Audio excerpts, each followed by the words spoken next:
The truth of the share market channel में आपका स्वागत है।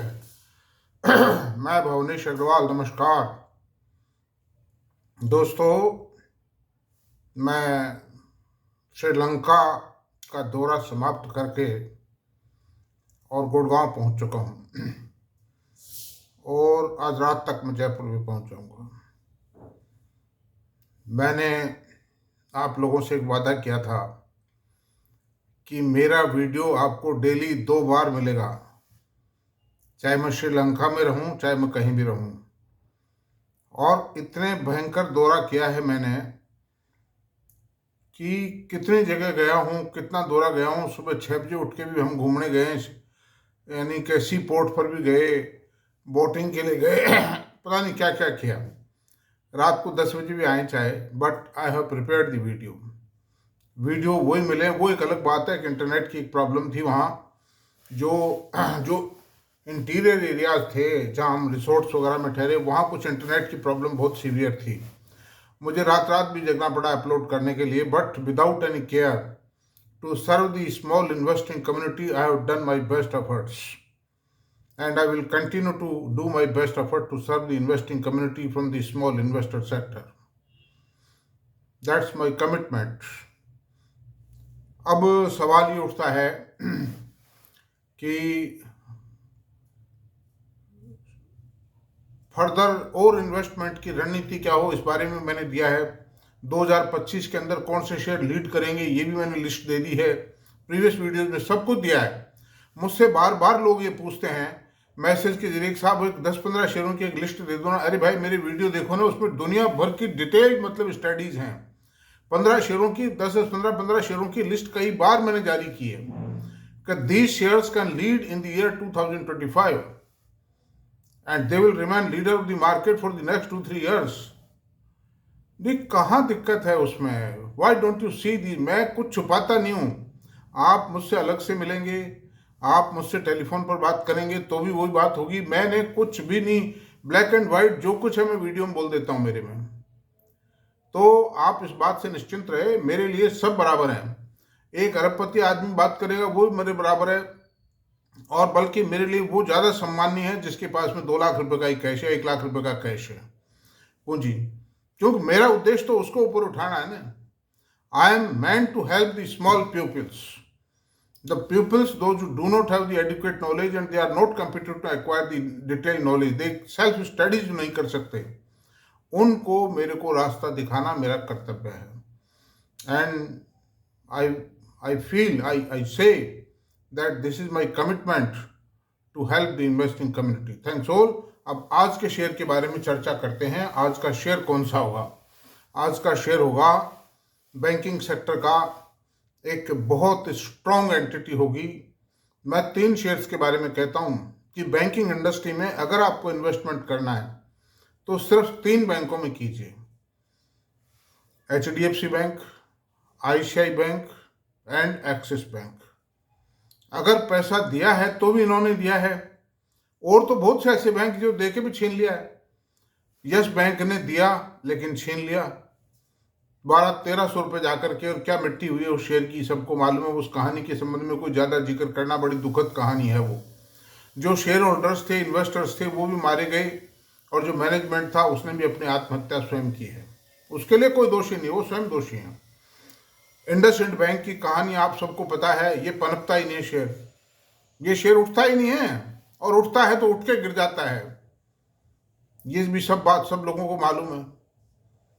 अगर सिर्फ स्ट्रॉन्ग भरोसे के साथ आप इन्वेस्टमेंट कर सकते हो, जिनका एक इतिहास रहा है और जिन्होंने भरपूर पैसा दिया है, वो 3 बैंक हैं सिर्फ जिन पे। फेडरल बैंक की भी बात करते हैं, फेडरल बैंक को मार्केट रिकॉग्नाइज नहीं करता है, उसका पी रेशो बहुत पुअर है, और उनका जो मेन बिजनेस है वो गोल्ड लोन बिजनेस का है। गोल्ड लोन बिजनेस में मुथूट फाइनेंस है, फिर एक वो और भी कंपनी है, उन सबको मार्केट क्या रिकॉग्नाइज नहीं करता है। मतलब उनमें गड़बड़ है कुछ, उनमें गड़बड़, उस बिजनेस की नेचर गड़बड़ है। एक तो एक्सपेंसिव बहुत है, उसमें लिटिगेशन बहुत ज़्यादा है, लोग गोल्ड प्लेज कर जाते हैं, छुड़वाते नहीं हैं, और भाव गिर जाते हैं, कंपनी को लॉस होता है उसमें, और भाव तो गिरता ही गिरता है सोने का। आज 75,000 रुपये तोड़ा का रेट गिर रहा है, ये कोई गारंटी क्या है कि चलता ही रहेगा? 60, 65, 55 भी आ सकता है, आता है, निश्चित रूप से आता है। जब हर आदमी ये मान लेगा कि अब सोना कभी नहीं गिरेगा, सोना तो बढ़ेगा, 1 लाख रुपए होगा, सोना गिर जाएगा, वो बेच जाएगा ऑपरेटर जो भी देखिए कोई भी बिना ऑपरेशन के कोई भी कमोडिटी कोई भी शेयर नहीं चलता है। तो every surge in the prices, either it may be either commodity or it may be share, they have some operator, एक ड्राइविंग फोर्स उसके पीछे जरूर है, जब भी ऊपर चढ़ता है जब भी वो गिरता है। ठीक है, खैर अब आज हम चर्चा करेंगे एक्सिस बैंक की, AXIS, Axis Bank. Axis Bank हर 200-400 गज की दूरी पर किसी भी शहर में आप चले जाइए, बोर्ड मिल जाएगा एक्सिस बैंक का। तो एक्सिस बैंक के संबंध में आज चर्चा करेंगे, और इतनी चर्चा करेंगे कि सबसे पहले तो इसका प्रमोटर कौन है। इसका promoter unit trust of India थी, गवर्नमेंट ऑफ इंडिया थी, और बेसिक प्रमोटर्स कौन कौन थे मैं आपको बताता हूं।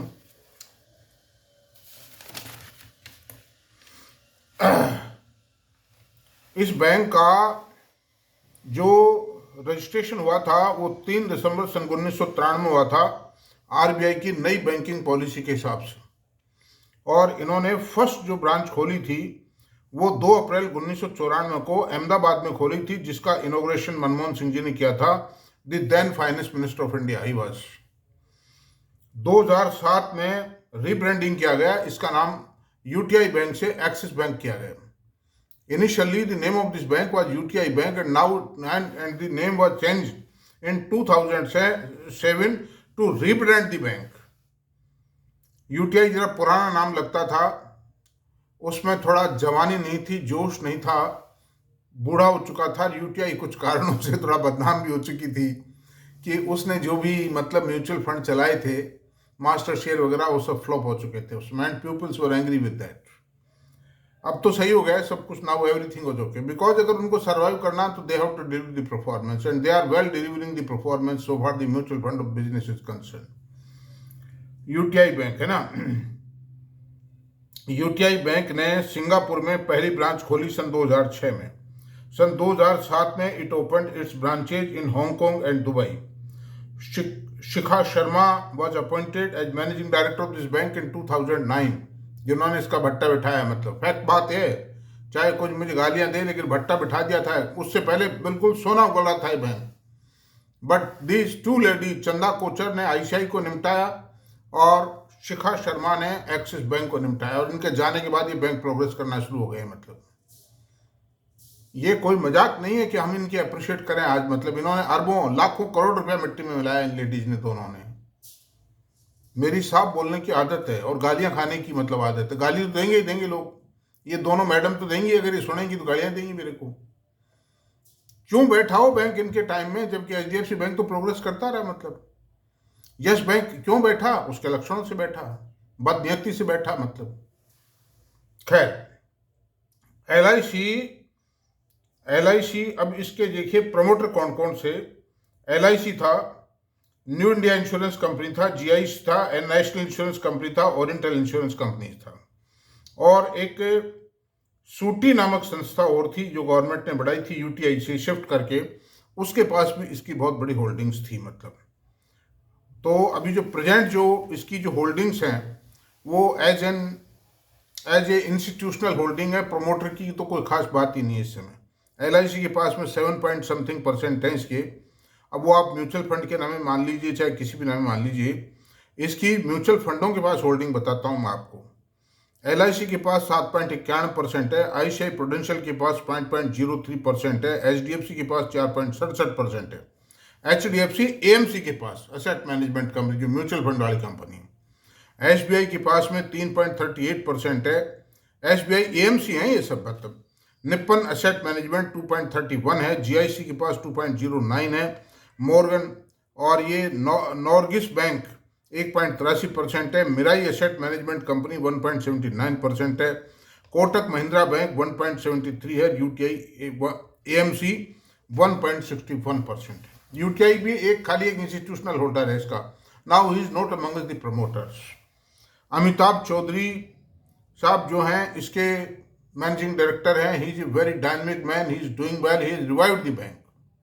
बैंक जो बिल्कुल गर्त में जा रहा था उससे उठा करके उसको एक लेवल पे ले आए हैं। लिहाज पे हैं। तो ये तो this is the background of the bank and promoter holding of the bank and hold, जो मेजर होल्डर्स हैं वो ये हैं। तो आप ये जो इतने बैंक, इतने फाइनेंशियल इंस्टीट्यूशंस की जो मेजर होल्डिंग है, और छोटी छोटी होल्डिंग आधी चौथाई तो पता नहीं कितने लोगों की है, उसको नहीं दिया जा सकता, उससे आप देख लीजिए बैंक की स्ट्रेंथ क्या है। The big financial institution, the नामी जो जो top top performing mutual funds है, उनकी होल्डिंग इस बैंक के अंदर है। It shows the strength of the bank and faith in the working and strength in the strength of the bank. This is show. That's all. अब आते हैं, ये सारे वो काम करता है जो HDFC और ICICI करते हैं। इसी में खत्म कर देते हैं इस बात को। Personal loan, education loan, retail loan, term loan, corporate loan, सब all type gold loan, all type of loans are given by this bank. और इसकी देखिए कौन कौन सी सब्सिडरी कंपनीज हैं। असेट मैनेजमेंट कंपनी इसकी म्यूचुअल फंड कंपनी जो है, एक्सिस म्यूचुअल फंड जो है इसकी सब्सिडरी है। एक्सिस कैपिटल जो कि मर्चेंट बैंकिंग का काम करती है, वो इसकी सब्सिडरी कंपनी है। एक्सिस फाइनेंस जो नॉन बैंकिंग फाइनेंस कंपनी है, जैसे HDFC बैंक की भी एक फाइनेंस कंपनी है HDB finance. In the same way axis bank is also having the same finance company, NBFC company. Axis security जो brokerage का काम करती है, शेयर ब्रोकरेज का, है ना। Axis trust and pension fund management limited, एक पेंशन फंड मैनेजमेंट लिमिटेड भी एक company, that is just like a mutual fund. अब अनदर थिंग हियर, और भी 2-4 कंपनीज और भी छोटे छोटे जो बिजनेस करती हैं। तो this setup is just equivalent to HDFC bank and ICICI bank. Setup में, बिजनेस पैटर्न में, बिजनेस पॉलिसीज में, डायनेमिज्म में कोई फर्क नहीं है। एंड अमिताभ चौधरी साहब के आने के बाद ये हुआ है कि this bank has revived in the best possible manner. बड़ा प्रॉम्प्ट रिवाइवल किया, जैसे संदीप बख्शी साहब ने किया ICICI बैंक का रिवाइवल, उसी तरह से इन्होंने भी इसका रिवाइवल कर दिया। And his term has been extended for the third time till 31 December 2027। तीसरी बार के लिए इनकी टर्म को एक्सटेंड किया है। Looking to his performance the RBI is done this, मतलब हैज टेकन डिसीजन।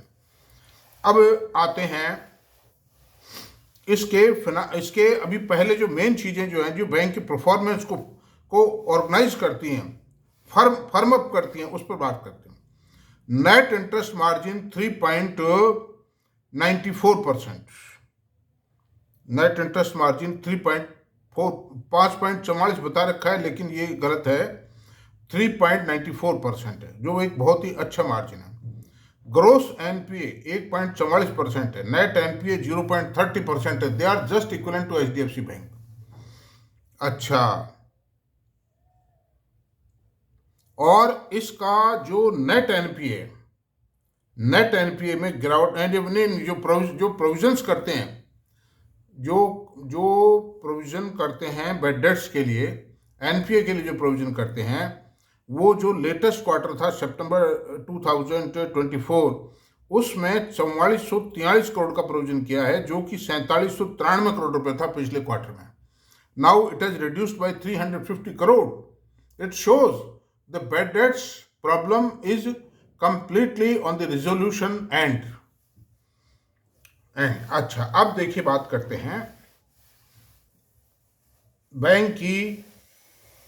तो अच्छा, कासा रेशियो 42% है। This is just equal to other leading banks. It is also a leading bank. ये 3 ही बैंक है मेरी डायरी के अंदर। अगर इन्वेस्टमेंट करना हो किसी को, तीनों में करे, जिसको जो मन भा जाए। टॉप पर HDFC है, सेकंड नंबर पर ICICI, थर्ड नंबर पर एक्सिस बैंक। क्योंकि इनका जो डिपॉजिट बेस है उसके हिसाब से मैं बात करता हूं। अब बात करते हैं मार्केट कैप की। मार्केट कैप 3,35,787 करोड़ रुपए। करंट प्राइस जो है शेयर की 1,085 रुपए है। हाई लो 996, 1,340 है।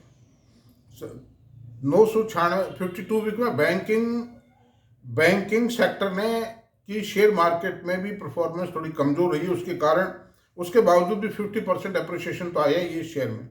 हालांकि अभी का रेट 1,085 है, उस हिसाब से वो अप्रिसिएशन आया, अभी गिर गया है, but the share is bound to recover. अच्छा, इसका जो P रेशो आप देखिए 12 है। और on the other hand banking industry का जो एवरेज P रेशो है वो 10.76 है। उससे केवल 1.25% ऊपर है, 1.25 पॉइंट ऊपर है। पी रेशो 100 ऊपर है। और ऑन दी अदर एंड में बताता हूँ, इंडसइंड बैंक का 9.57% है, जिसने भारी बेड डेट्स हो चुके हैं। Heavy bad debts have taken place in Indus bank.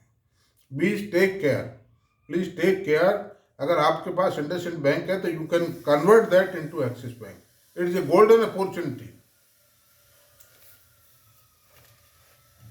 भाव दोनों का करीब करीब कोई ज्यादा फर्क नहीं है। पी रेशियो एचडीएफसी बैंक का 19.34% है, आईसीआई का 18.85% है, कोटक का 19.01% है, और यस बैंक जो बिल्कुल रद्दी है 34.91% है। लाखों लाखों शेयर इकट्ठे कर रखे हैं। मेरे कॉन्टैक्ट में जो भी आया मैंने बिकवाए हैं, मगर बेच करके कोई भी ये इस तरह के शेयर खरीद लीजिए। मैं रिकमेंड नहीं करता हूँ। This is my friendly advice only. Those who are my friend, those who are seeking friendly advice from me, I am not charging anything from them. तो यस बैंक का 34.91 है। आप बताइए एचडीएफसी बैंक का 19.34 है। सस्ते के चक्कर में कि सस्ता शेयर है, इससे सस्ता क्या करेगा, लेकिन मिलेगा भी क्या? कुछ भी नहीं मिलेगा। There is no growth because कोई ऐसा डायनेमिक मैनेजमेंट लगे। इक्विटी इतनी बड़ी हो गई है कि ये बैंक कितना भी कमा ले, ईपीएस बढ़ ही नहीं सकती इसकी। 9,000 करोड़ की इक्विटी है। जिस तरह से वो जो फर्स्ट बैंक है, यानी कि फर्स्ट जो बैंक है जिसके वो जो है प्रमोटर, मैं बताऊंगा नाम उनका, उस तरह से सेम वे 9,500 10,000 करोड़ की इक्विटी का बैंक क्या आपको सर्व कर सकता है? एसबीआई की इक्विटी 850 करोड़ है, एचडीएफसी की 730 करोड़ है, आईसीआई की 1400 करोड़ है, एक्सिस बैंक की मैं आपसे बताता हूँ बहुत कम है, मतलब अभी बताता हूँ, भी आता हूँ मैं, है ना। तो बैलेंस शीट 617 करोड़ की इक्विटी है एसबीआई एक्सिस बैंक की टोटली। तो भाई, तो मैं हमेशा ये कहता हूँ भाई, to keep the money near the question mark. जहाँ प्रश्नवाचक चिन्ह वहाँ क्यों रखते हो? Drive your car on the better highway when if it is available. तो अवेलेबल है, शेयर बाजार में अवेलेबल है। The better things are easily available है। Then why should we go on the rough road? हमारे टायर कट जाएंगे, हमारी गाड़ी मतलब कहीं से भी टूट सकती है, डैमेज हो सकती है। Why should we take the risk? Petrol का खर्चा कम आएगा भाई, डिविडेंड अच्छा मिलेगा। डिविडेंड की इनकम भी कोई कम नहीं होती है। मेरा तो सब काम ही डिविडेंड से चल जाता है, आराम से बचता है, वो खर्च नहीं होता है। ये सब डिविडेंड की कृपा है। ये जो ये फॉरेन टूर व्यूर होते रहते हैं, मजे हैं।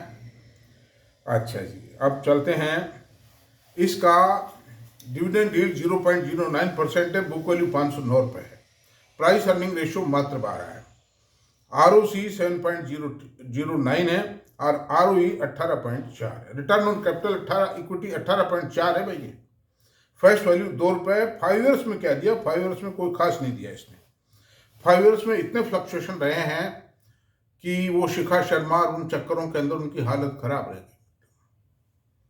तो 748 रुपये से 403 के बीच में था ये, नहीं, हाँ 5 ईयर्स में। मैंने इसकी कथा बताता हूँ आपको। टोटल 10 जनवरी 2020 को इसका रेट 739 रुपये था। फिर 24/4 यानी कोरोना काल आ गया था, 24/4/20 को 403 रुपये पे है। हालांकि इस बैंक की हालत उतनी खराब नहीं हुई थी जितनी आईसीआई बैंक की हो गई थी, लेकिन फिर भी खराब थी। अच्छा, 5 जुलाई 2024 को 1287 रुपये पे गया, अभी ये 1085 रुपये पे है। तो इसमें अप्स एंड डाउन आते रहे, लेकिन this is far better bank where the danger of bad debts is very poor, very weak, मतलब बहुत बहुत स्ट्रॉन्ग पोजीशन में है ये बैंक। और मैंने भी एक टाइम था कि 17-18 रुपये में 10 फेस वैल्यू का शेयर खरीदा था। ये बात है 1999 के आसपास की। And I purchase a heavy quantity, but वो वक्त था, उस समय मंदी की टाइम थी, बाजारों की हालत बहुत ख़राब थी। सन 2000 में 2001 में मैंने बेच ही दिए थे 22-23 रुपये में उनको। उस समय 6 रुपये भी मिल जाते थे, बहुत बड़ी बात थी। लेकिन आज रखते तो कुछ रंगत की और होती। वही बात है, शेयर देता है, लंबे टाइम में पैसा देता है, बशर्ते अच्छा मैनेजमेंट। सितंबर में, अब इसकी क्वार्टरली वर्किंग की बात करते हैं। सितंबर 23, जिसमें कि एनुअल वाइज बेसिस पर सीक्वेंशली दोनों तरफ से कंपैरिजन हो जाता है। सितंबर 23 में रेवेन्यू था 27,418 करोड़ रुपए का, जून 24 में 31,159 करोड़ रुपए का आया और सितंबर 24 में 31,601 करोड़ रुपए। There is continuous upsurge in the revenue of the bank. Revenue means the interest income, treasury income, income from other sources, income from other charges, service charges, that's all. The income from interest on from RBI bank, RBI है ना. तो और net profit था सितंबर 23 में 6230 करोड़ रुपए, जून 24 में 6467 करोड़ रुपए आया और सितंबर 24 में 7436 करोड़ रुपए आया. तो there is big surge in the profit of the bank. EPS 20 रुपये 13 पैसे थी, 20 रुपये 83 पैसे आई, फिर 23 रुपये 93 पैसे. द लेटेस्ट क्वार्टर ईपीएस 23 रुपये 93 पैसे. There is a 15% jump, quarter on quarter jump है 15%, और ईयर ऑन ईयर भी जंप मतलब करीब 18% का जंप है. हालांकि इसमें एक एक्स्ट्रा आइटम थोड़ा सा शामिल है, वो कोई खास बात नहीं, लेकिन फिर भी देयर इज ए ग्रोथ. फिर उसको हटा दें तो भी ग्रोथ है. प्रॉफिट एंड लॉस अकाउंट की बात करते हैं. इसमें आप देखिए, you will surprise to know कितना मैनेजमेंट की कैपेबिलिटी का बैंक की वर्किंग पर कितना बड़ा असर आया है. अच्छा, अब देखिए FY 19, FY 23 और TTM, ये मैं अलग से फिगर कंपाइल करता हूं. सेल FY 19 में 56,044 करोड़ रुपए, FY 23 में 87,000 करोड़ रुपए सेल आई, 1.5 गुना से भी ज्यादा हो गई है, और 1.5 गुना हो गई करीब. और TTM 1,21,855 करोड़ टैलिंग 12 मंथ्स में. नेट प्रॉफिट 5,097 करोड़ रुपए, 10,919 करोड़ रुपए FY 23 में, यानी डबल हो गया. 4 साल में प्रॉफिट डबल हो गया मतलब उसका. और अभी 1 साल के अंदर ही प्रॉफिट डबल 1.5 गुना हो गया. मतलब 1.5 गुना भी क्यों हुआ, 2.5-3 गुना प्रॉफिट हो गया 1 साल TTM के अंदर. 10,919 करोड़ रुपए से बढ़ के 28,052 करोड़ प्रॉफिट हो गया. आप देखिए कितना बड़ा जंप है. मतलब अर्निंग पर शेयर 19 रुपये 59 पैसे थी, जो 23 में FY 23 में 35 रुपये 16 पैसे आई, और अभी TTM में 90 रुपये 43 पैसे. 90 रुपये किसी भी बैंक की EPS नहीं है, HDFC बैंक की भी नहीं, ICICI बैंक की भी नहीं. मार्केट थोड़े नंबर कम दे रहा है, कहीं ना कहीं कोई छोटा मोटा अटकाव होगा या कोई ऑपरेटर बदमाशी कर रहा होगा, इस वजह से 90 रुपीज़ की EPS है इसकी. That's all. अच्छा, अब आते हैं कैश फ्लो. बैंक ने 7785 करोड़ रुपए का cash flow, free cash flow generate किया है. मतलब